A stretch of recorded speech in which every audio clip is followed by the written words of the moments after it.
Now, first of all, the first law that we're going to look at, which has major effects on conditions and things at your workplace, is the Labour Standards Law. Now, if you look in the book on page 1, the first thing to note is that this law is enforced by an office called the Labour Standards Office, or Rojo Kijun Kanto Sho in Japanese. And it's different from a lot of the other laws in that this office actually has police powers. If an employer breaks this law, they're actually breaking criminal law and can be prosecuted. It's not like some of the other laws where you have to sue or take legal action yourself. The office takes legal action against a company or an employer that breaks this law. In that sense, in theory, it's the easiest of all the laws to apply and to get usefully used to benefit yourself. In theory, and I'll deal with a few problems of that in a little while as we go through it. Now, first of all, before we do anything else, under general, I'd like to deal with the second question first. My employer told me that since I'm a foreigner, the Labour Standards Law and other relevant labour laws don't cover me. Is that true? No, it's nonsense. If you're a worker, you are covered by this law. Now, what's a worker?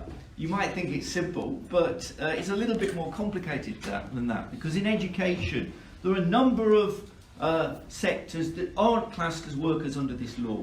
For example, teachers who are civil servants, okay, and that's full-time Japanese teachers or various others working for boards of education. This is not universities, not even national universities, but basically public boards of education. They're not covered by this law because they're classed as civil servants. And unfortunately, from next April, sections of people who are now directly employed assistant language teachers will not be covered by this act because they become a new type of civil servant, a financial year limited civil servant. So, but with those exceptions, most people are covered. Now, there's one more. Sorry, I was going to ask about, for example, at Kansai Gaidai, they have people who are technically employed by, like, the University of Texas, but they're working in Japan. Well, yeah, that's a little bit more complicated, but they're definitely workers under the Labour Standards. Okay. So those people we can probably deal with. I think Dennis may be dealing with that under dispatch issues and things like that. But there is one section that I've missed out here. You may come across some pretty terrible employees who claim that you're not a worker. They'll give you orders, tell you where to work, you'll have starting time and finishing time, but they'll claim that you're not a worker in an attempt to get around these laws. And probably the best known employer like this is GABA. And with GABA, at least you have a certain amount of time to choose when your classes are and things like that. There's another much less, well, they're about the same actually. There's another company that's probably more infamous, Nova. And Nova actually have created a new class of teacher who basically do the same as all the other teachers, but they're contractors. And they claim that the labour laws don't apply to them. However, we've fought a legal case against that, arguing that they are workers, and we've won at the lowest level. They're appealing to a higher level, but the court ruling is so far that those people are workers. And I think at GABA as well, we'd actually win that case. If your employer controls your labour, gives you direct orders what to do, doesn't allow you to subcontract your teaching to friends or whatever, then clearly you're a worker. If tell you where you have to work, what time you work to, give you rules that you can't do this, and we have had these things. We're dealing with a case now at Doshisha Elementary School where they've dispatched people in there, and the company claims they're not employed. Even the dispatch company claims, oh, they're not our employees, but they were even told how to stand in staff meetings, and that they were disciplined for not standing properly in staff meetings, which is interesting. Okay, so, but most of you here, I would imagine, if you're working and if you're employed, will be covered by the Labour Standards Law. So the first question is the question 1 at the top. My contract and the Labour Standards Law are different. Does the law or my contract take precedence? If the conditions in your contract are worse than the minimums in the Labour Standards Law, the Labour Standards Law takes precedence. If any of the conditions are better than the Labour Standards Law, then your contract takes precedence. So the Labour Standards Law is a minimum which no worker is supposed to fall below. So that's the key thing here. And employers, it specifically states that employers cannot use this law as a reason to cut conditions. So if your employer tells you you have too many paid holidays and the Labour Standards Law says they only have to give you this many, they're actually, it might be difficult to do much about it, but, other than organise a union, but they're not supposed to do that, and it specifically states it shouldn't be used as an excuse to do that. Okay, so let's move on. Now, what does the Labour Standards Law say about contracts? First of all, it says some things about the length of a contract. In Japan, there are basically 2 types of contract, and we'll come on to this in more detail later on. There's a contract with an unlimited period, and then there's a limited term contract. And the limited term contract is the maximum it can be for is for 3 years. So there is one exception, and that's some people called ninkisei or ninkitsuki at universities that are supposed to be linked to certain projects, and they can be up to 5 years. So, but that is an exception. Everybody else, except for this specific group, I can't think of any other exceptions. Maybe Toshi will correct me if you can think of another exception. But almost everybody else, you're limited to 3 years. I know most people who are on limited term contracts will be on 1 year contracts, but there is a limit there of 3 years. Okay, the second section, and this is quite important, things that your labour contract should include. It should include the following: the length of the contract, the wages, and the set working hours. If your contract and the actual working conditions differ, you can cancel your contract immediately. I have a question. So at our workplace, our hours are measured by teaching hours, but we actually work far more than that. How does that work out with contracts? Okay, now if you're working more than your contract states in there, and then you should be getting paid for that time. And we've had kind of various battles at conversation schools like Berlitz for the period in between classes where people are supposed to keep records, do various things connected to the class and that, and they may be allowed to go to the toilet in that time. And they, in the past, weren't paying for that. I can't say much about it now, but anyway, we've taken that issue up with Berlitz. So what else? What else? The only thing is, it's a little bit difficult if they're not actually telling you what to do in that time. And if they say, no, you're free to do what you want in that time. So it can be contested. I mean, that's probably your best bet there, is to join a union and actually push and negotiate with them to get that time recognised and paid. The labour standards can come in and do an investigation. In my experience with teaching at schools and that, sometimes they've done it, but they've been a little bit flexible, because even the teachers themselves expect that you're going to do some work outside of hours. So it's not, some cases it may be a little bit difficult, but for example, they could come and look at, if you're expected to do work that's clearly outside of the teaching hours in the contract, they could come and look at that and say, no, you should get paid for this work. It depends. There are a number of kind of ways they can get around it, but yeah, you should be paid for all the work you do, not just the teaching hours. If a lot of people who work at universities, they have 1.5 hour classes, but most of the universities say that the working time for that is 2 hours. Sometimes they say it's not really, and we argue about it, but basically that's a recognition that there's substantial amount of work outside the teaching hours there, and our argument is teachers should be paid for that. Does that answer the question? Yeah. Labour standards would be the place to deal with it, but what I advise you to do is probably talk to us first about it and give specific details, and then we can look at, you know, the best way to handle it. Because sometimes labour standards are busy, and if they don't think it's something that's easy to enforce and win, then they, well, may not push it to the extent that it should be pushed in our view.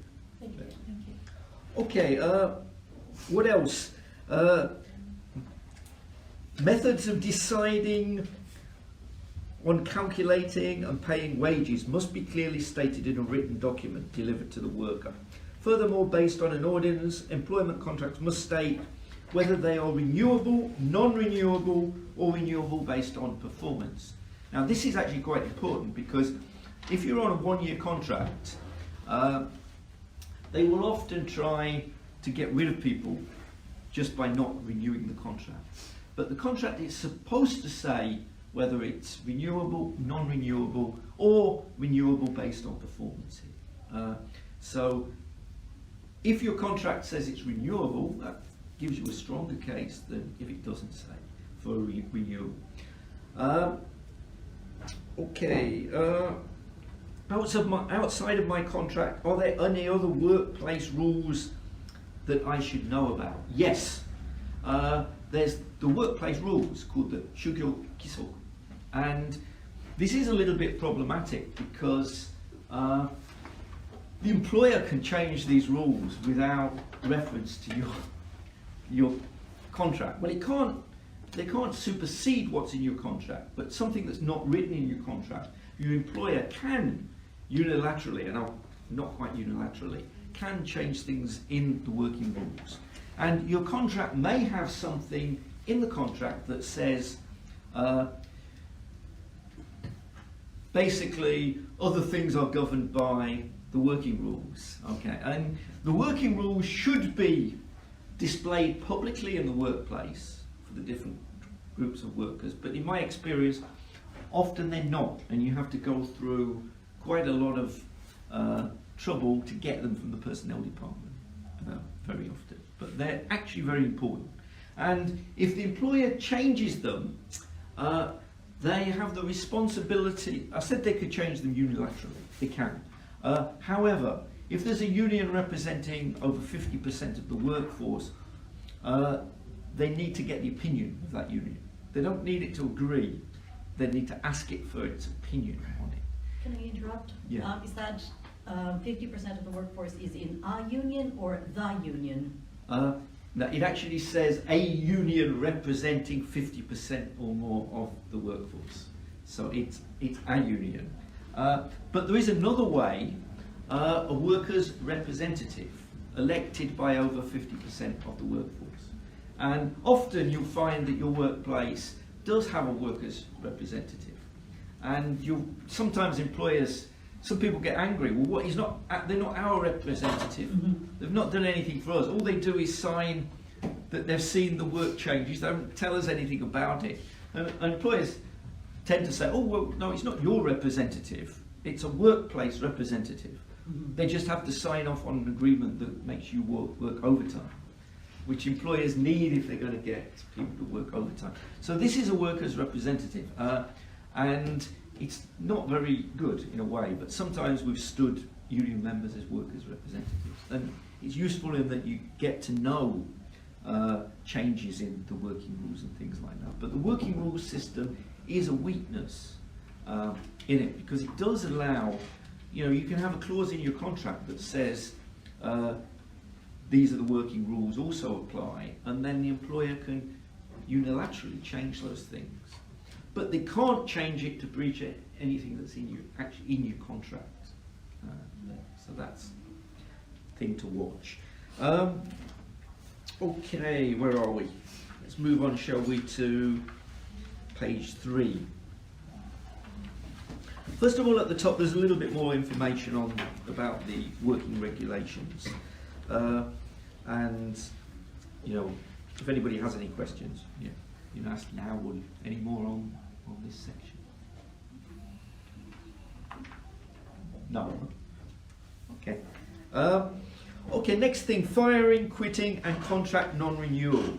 I want to quit my job before the end of my contract and now my employer won't pay me this month's wages. He also wants me to pay a fine of 1 month's salary. Is this allowed? No, it's not. The employer cannot withhold wages, and they can't even set a penalty in the contract for breach of contract under the Labour Standards Law. They can't do that. Now, can you leave? Now, there's various things. I think the civil law is 2 weeks. Am I right on that? 2 weeks' notice is generally agreed. But there is a certain problem with contracts in the first year of the contract. If it specifies notice in that contract, and you're in the first year of the contract, or your first contract, rather, sorry, I should say, if it's a 3-year contract, it's within 3 years, then the employer could have a possible case for breach of contract against you. We know of a few cases where this has actually happened in schools and things, in conversation schools and things like that.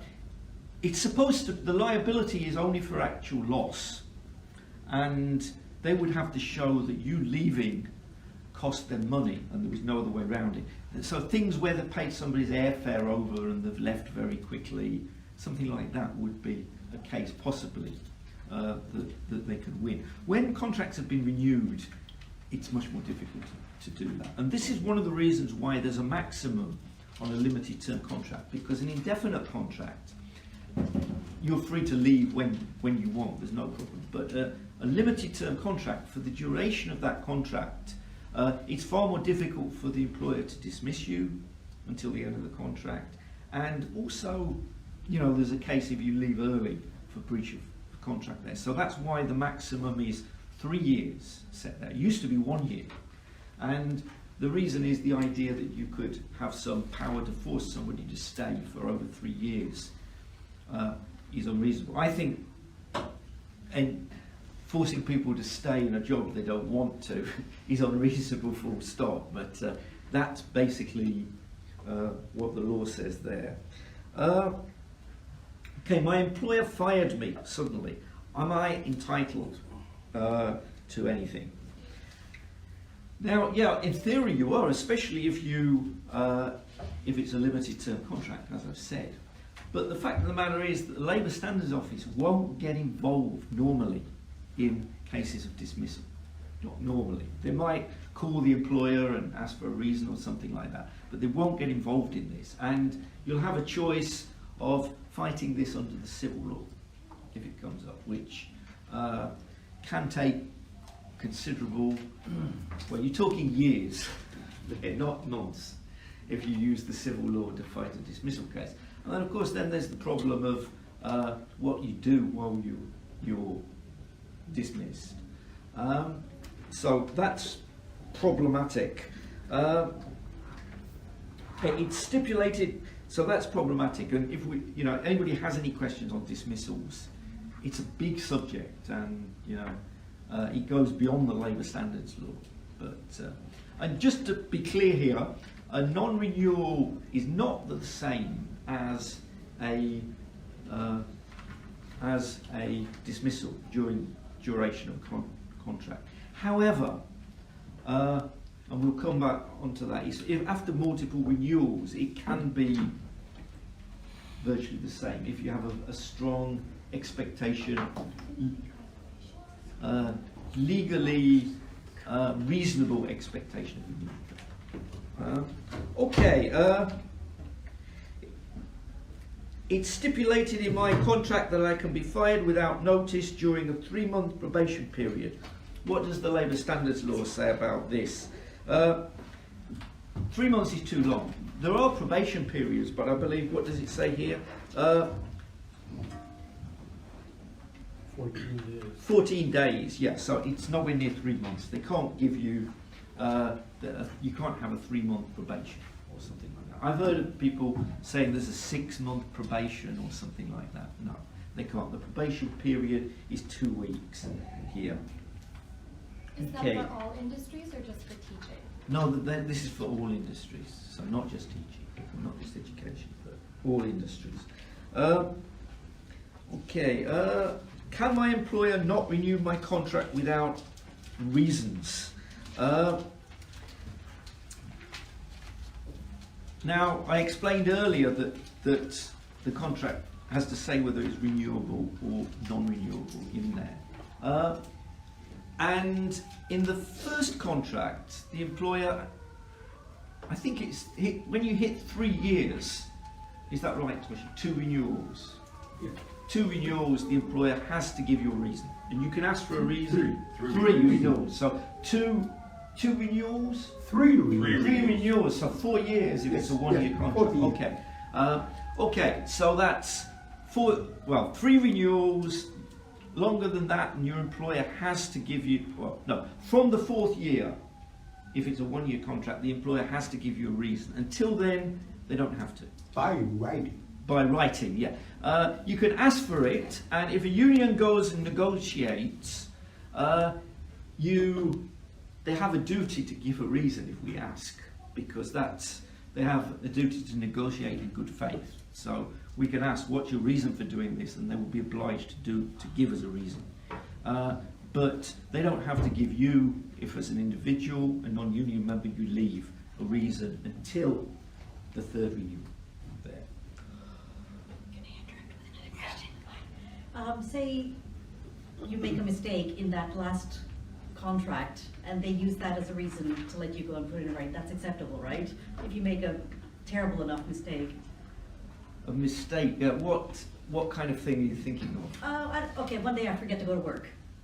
And Hypothetically. you don't call in sick. Well, Right. yeah, they could fire you during the contract. Okay, and what happens if, in my first year, one time I didn't go to work? They can't hold that against me 4 years later, can they? There's nothing in the law about this. I don't think that would be reasonable. But again, this would be a civil law question.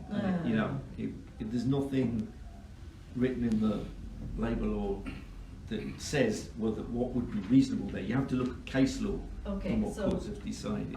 Anything within the last 4 years is fair, not, because they've renewed you so many times, doesn't look like an expectation. No, that strengthens your expectation. Every renewal strengthens your expectation of future renewals.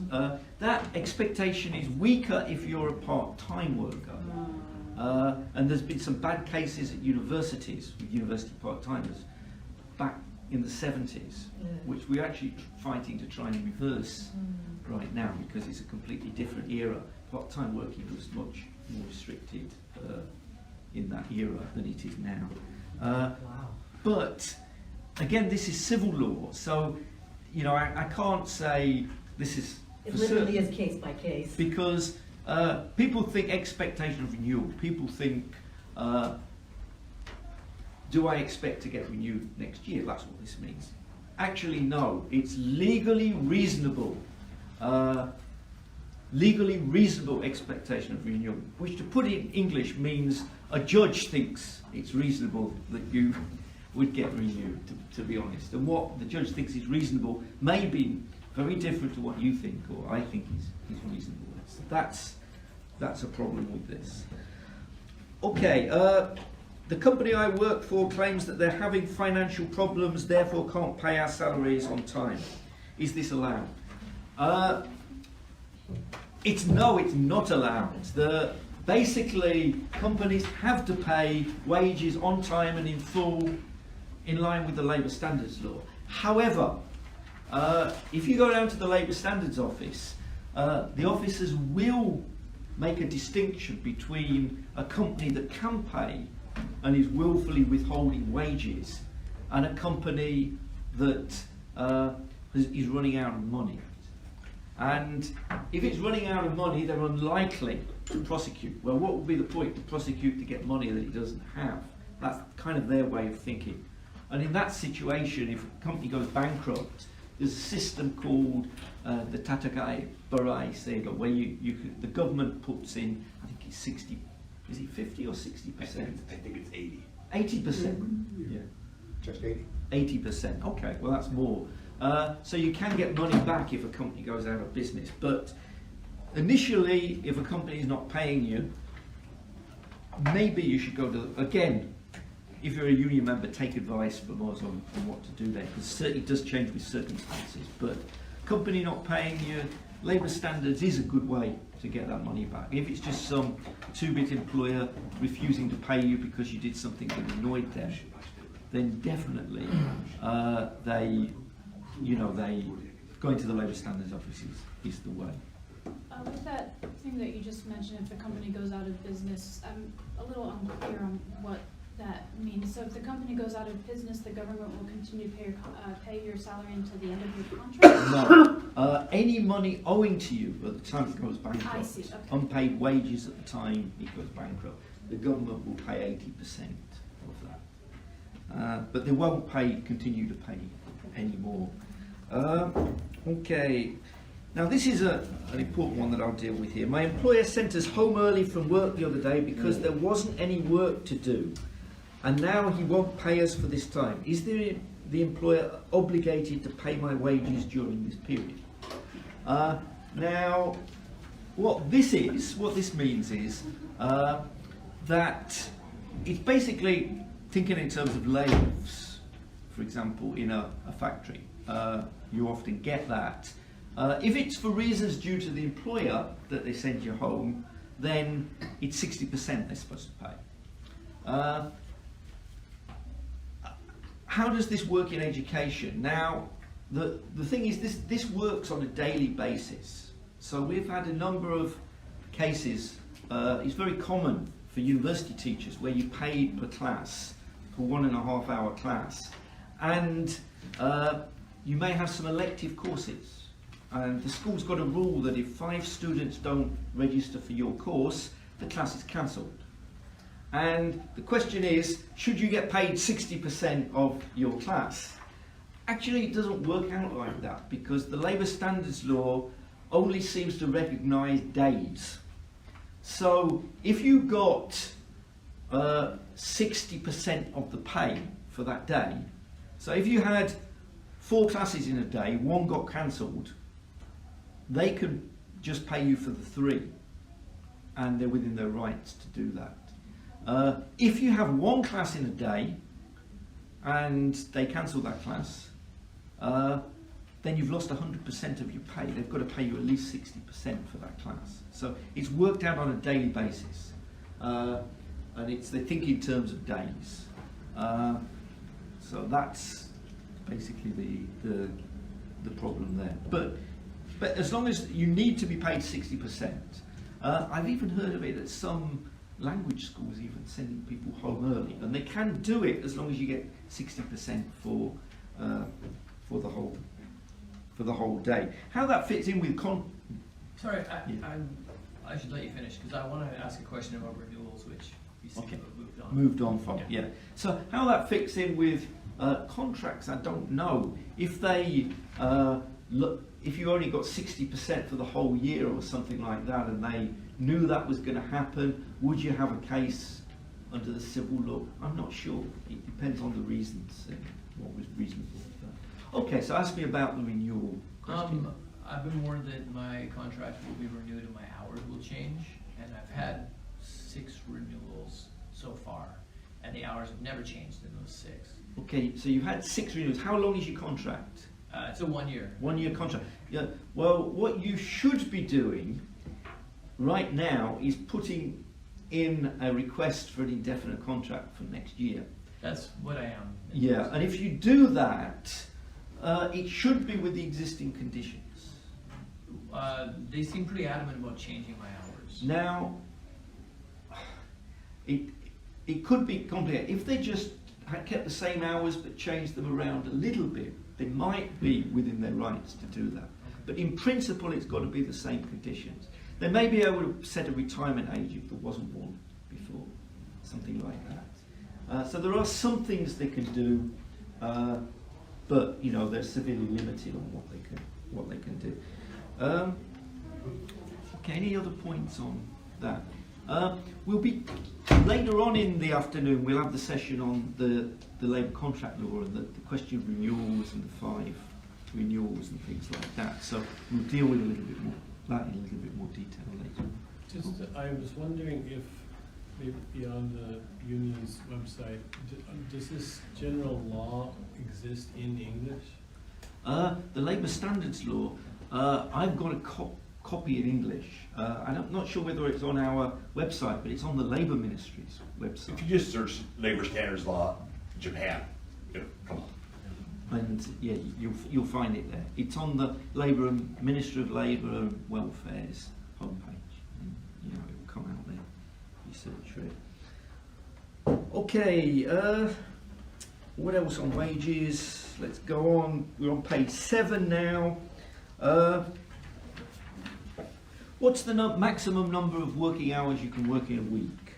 Well, the maximum working week is 40 hours over 6 days. So that's the standard work week. Now, anything over that is overtime. You can't be asked to work overtime unless they have an Article 36 agreement, which needs to be agreed with a union representing over 50% of the workforce or a workers' representative. And if they get that agreement, and this is the reason why a lot of non-union companies will have a workers' representative, very often management will go round, this is just to make this person a workers' representative, please sign this. And they'll go round and get the people to sign it. And that's because without that agreement, they can't get people to work overtime. So if you hear there's an election for a workers' representative, that's what this is about. What else? Overtime rate 125%. If you work over what it says in your contract, say your contract says 30 hours and you work 35 hours on a week, they must pay you for that extra work time. However, they don't have to pay you at 125%. That's only when it goes over the 40 hours. And I believe after 10 o'clock at night as well. My son is working in a supermarket now and he gets paid extra when he comes back at 11 o'clock at night there. So, you get extra pay if you go over those hours and if you go over 10 o'clock at night. So to go back to the question that was asked before, if technically you're working, for example, on a part-time 20-hour contract, but weekly you work about 60? Then definitely something should be done about that. So where are you working now? Are you working there at work or are you at home? Usually at work. At work. Okay, I mean that's the kind of thing where labour standards probably would work. If you could show they could come in, look at computer logs, things like that. Maybe when we're done, actually, if you want to stick around just for a couple of minutes, we can set up a proper consultation and we can go through it, because if it's that clear, it's not that hard to deal with. Yeah, our teaching hours and the hours we are physically working are very different. Thank you. Yes, yes. It happens a lot, and especially in the language industry. It happens tremendous. It's terrible, actually. Yeah. Many people's teaching hours and class hours are different, but that to that extent is ridiculous. It's far beyond the normal range of what you'd expect. Okay, what have I missed out here? Can I be fined for being late? Okay, this explains what a fine is. And it's not a fine if you're 15 minutes late and they stop you 15 minutes pay. It's not a fine. That's just, they don't have to pay you for when you're not in the workplace working. But if you're 15 minutes late and they fine you half a day's pay, that's legal. Not any more than half a day's pay, that's not legal. So there are limits that are set on fines. Again, this is the minimum. Your employer you can't conclude from this that your employer should have fines or it's perfectly good for them to have fines. In our view, it's pretty terrible.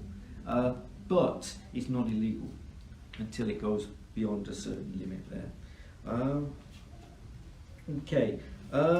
And the total, I think there's a total, hang on a second, fines cannot exceed 10% of your monthly pay. So there's a monthly maximum that fines can go to. Okay, just running through quickly. How many hours can I be made to work without a break? If your shift exceeds 6 hours, you must be given a 45-minute break. For a shift of 8 or more hours, you must be allowed a 1 hour break. Now, just to be clear, if you're expected to eat dinner with your elementary school students, that is not a break. That is work. And if you're required to do it, that's not a break. That's not your lunch break. You're working, you're supervising there. And they must give you a break when you're not eating dinner there, in that case. When must that break be taken? I have many days where my break comes at the very last hour of the day. I think that is wrong. Dennis, can you... Well, the law says that it must be, it's a little bit unclear, but it should be in the middle of the day. Right. I've So, read that online. yeah, it doesn't say exactly right at halfway, but it is unreasonable that it's at the end. How many hours do you work in a day? Well, my days are all over the place, so But give on me a an long example. day, I'll work an 8-hour day, let's say. 8 hour day, and they make that 7 by giving you the last... No, it becomes 9, basically. So I'd work for 8 hours, the 9th hour would be my lunch break. Okay, you work for 8 hours, and the 9th hour will be the lunch break. I don't think that would work. I don't think they would be able to do that under the labour standards. Some people, we always treat this a little bit delicately because there are some people who say, well, hell, I can go home an hour early that way, so I don't care. Right. But there's some people who think, I want to eat. 8 hours is a long time to, stay without eating or relaxing or nothing like that. So, I actually think the best way, again, the Labor Standards Office sometimes are like, it's such a big deal, what's the problem? Is sort of their attitude with that, right? Right. Probably often, depending on what the union's relationship is with that employer, it's probably easier to go through a union and just say, come on, this is unreasonable, let's work something out. I think that's probably the better way. Okay, nice. Okay, and which brings us on to the last point then in this, which is about national holidays, sick days, and annual paid leave. First of all, sick days. Are you entitled to sick days? Unless it's in your contract or your working rules, no. There's nothing in the Labour Standards Law about sick days. National holidays, no. They don't exist according to the Labour Standards Law. Of course they do exist, but they don't. Your employers are under no obligation to give you those days at all. What does exist is something called UQQCA, or annual paid leave. And the annual paid leave, if you're in full-time work, after your first 6 months, then you're entitled to 10 days paid leave, annual paid leave. And that increases by 1. So after 18 months, it goes up to 11. And that increases by 1 every year to a maximum of 20. Now, if you don't use your annual paid leave in 1 year, you can carry them over 1 year. So if you were 6 months, you've got 10 days annual paid leave, and you don't use any of them, then you'd have 20 in the next year that you could use. Okay. Now, the question of, if you're a part-time teacher, you're still entitled to annual paid leave, just not the same amount here. This table at the bottom of page 9 actually shows you the table here. So 5 days, 4 days, 3 days, 1 day in a week. You'll also see on the right side here the number of days a year. Now, our argument as a union, our position on this is that if you work Wednesdays, you should use the days of the week timetable. If you work all over, so some weeks you work Wednesdays, others Fridays, something like that, then it's appropriate to do the days a year. We're not sure that would always be ruled to be the case by Labour Standards Office. That's what we argue with employers, but who knows? I'm sure we actually have to check that out with the Labour Standards Office, see if they do have any internal regulations on what to do in that case. But that's our argument anyway for now. So yeah, it tells you your paid holidays there. Now, can your employer say you can have paid holiday, but you have to take them in the summer break when there's no classes? What do you think? Can they say that? Okay. Now, no. Anybody want to add? No. What? I don't know. Okay. Okay. Well, I'll tell you. They can set part of your paid holidays if they have an agreement with a union representing over 50% of the workforce or a workers' representative. And sometimes they will set those things, but I can't remember. There's a maximum. Everything over, they can set everything over 5. Okay. 5 should be reserved. So the minimum so they've got to leave you with 5. They can't, but still they can take away and set a lot of those days annual leave.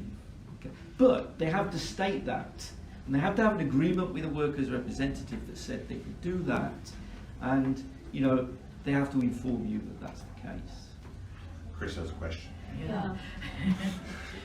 So full-time, somebody who works full-time is entitled to 20 paid holidays per year. That if they've worked there for... I'm sorry, I'm imagining my personal situation. Okay. But remember, your personal situation, these are minimums set by the law. Right, so I should, as a 9th year full-time employee at my company, I should be entitled to 20 full pay days off per year unless the contract stipulates that X number of days is to be used at this time.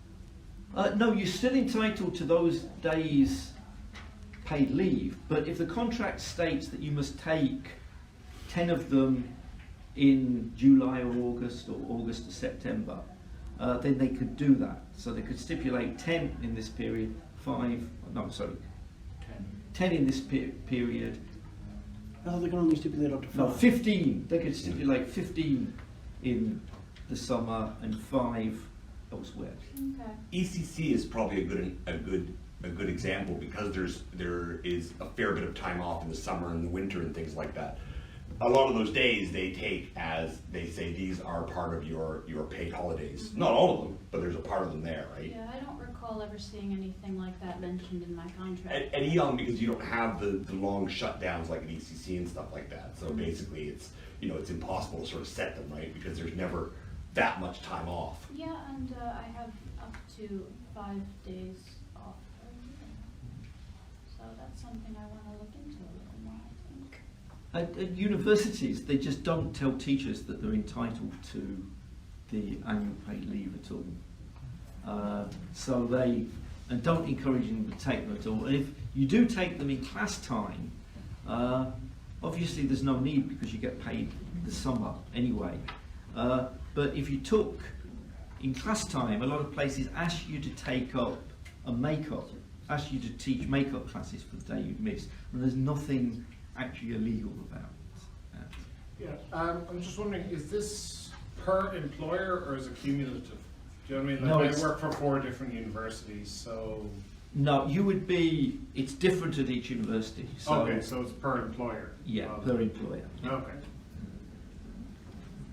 You can't add them all together and get more and take somebody's holiday at a different I'm sorry, university. legally. You know what I mean? If I work, whatever, No, 40 no, hours a week. It's but all done as different with a places. single employer, so you would be classed, say, like as a 1 day a week or something Yeah, like that. Sean? On a similar line of questions, I once worked for a company who part of them did discharge nursing, and they got in trouble with the law because they were saying they were nurses when they weren't nurses, and so they shut down the company, opened it up the next day with the same employees, the same work structure and everything, but it's technically a different company. How would that be calculated? Sorry, say that again. So the company disappeared, and so, but the next day, a company of the exact same name with the exact same built makeup was created. Would my paid leave day start at 0 again in that situation? Maybe Yes. yes and maybe no. Uh, I don't know. Is this hypothetical? No. Just sure, it's a theoretical case. Now, No, in this is- theory, This is a real case. it It's actually happened. happened. Okay, now they've got an argument. It's a different company. If you can show that it's not, and the whole thing would be on whether they accepted it was a different company, Mhm. and whether they'd done all the procedure properly, the reasons for that. Yeah. But it wouldn't be simple to use labour standards just to do that. It would probably end up with you have to file some kind of civil court case in order to deal with that. There are all kind of tricks employers can use. Even the best law, there are 101 tricks employers can use and do to get around the law. That's the truth of the matter. And, you know, there's lots of loopholes that need to be closed. Arnie has a question. Actually, to answer your question, they can, if you file a civil lawsuit, they can actually pierce the corporate veil and say that these are actually owned by the same entity, even though essentially they're two different entities. Mhm. So in Japan, if you're, for instance, it's a parent company, Yeah. and then a subsidiary closes, and then everyone was absorbed by the parent. Yeah. If you file a civil case, then they will say that it's the same company essentially, Mhm. and you will still get your leaves. Yeah. But the difficulty here is to establish that those are owned by the same, essentially the same people. Yeah. So, And your civil court case would probably take years again, and you would be paying. You would be paying for that as well. And this is the whole problem with the civil law, that you know it costs. And but it would cost a lot. It correct? would cost a lot to do that. So that's why, another reason why, even with the civil law, unions are important, because we won't handle every civil court case for people, but if it's a general principle, like at Nova, the question of worker status, then an organisation like a union can fight it. It doesn't mean that every time you have a dispute with the employer, if you're a union member, we pay your civil court fees. We don't. We just can't afford to do that. But if it's an important issue that has implications for a lot of other people as well, you know, there are times when we do that, as we did with the Nova worker status.